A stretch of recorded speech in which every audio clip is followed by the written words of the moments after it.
পাহাড়ি ঢল ও টানা বৃষ্টিতে বাড়ছে সিলেটের নদ নদীর পানি। প্রবল বৃষ্টিতে টিলা ধসের শঙ্কায় বাসিন্দারা। এখনো বিভিন্ন উপজেলায় টিলার পাদদেশে ঝুঁকিপূর্ণ বসবাস করছেন হাজার হাজার মানুষ। সিলেট থেকে বিস্তারিত জানাচ্ছেন কামরুল ইসলাম মাহি, সরাসরি যুক্ত হচ্ছে তার সঙ্গে। মাহি, টানা বৃষ্টি আর পাহাড়ি ঢলের কারণে আসলে এই মুহূর্তে সিলেটবাসীর কি অবস্থা, বা কোনো বিপদের আশঙ্কা রয়েছে কিনা, বা পূর্ব প্রস্তুতি হিসেবে তারা কি করছেন?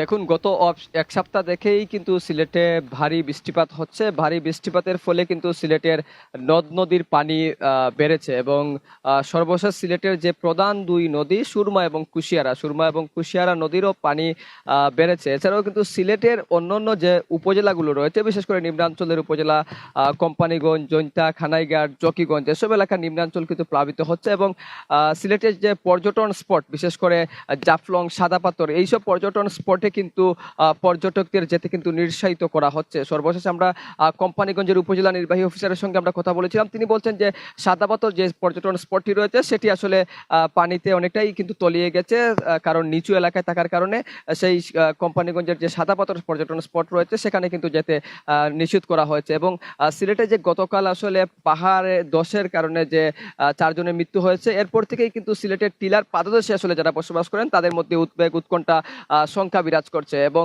সিলেট জেলা এবং মহানগর মিলে কিন্তু প্রায় 10,000-এরও বেশি বাসিন্দারা আসলে পাহাড়ের পাদদেশে আসলে বসবাস করেন ঝুঁকি নিয়ে। এবং সরকারিভাবে আসলে কোনো সঠিক পরিসংখ্যান না থাকলেও পরিবেশ আইনবিদ সমিতি বেলা আসলে জানিয়েছে যে গত কয়েক দশক থেকে সিলেট সদর এবং সিলেট সিটি কর্পোরেশন মিলে প্রায় 2 শতাধিক ঝুঁকিপূর্ণ টিলা রয়েছে এবং সিলেট জেলায় আরও 2 শতাধিক আছে।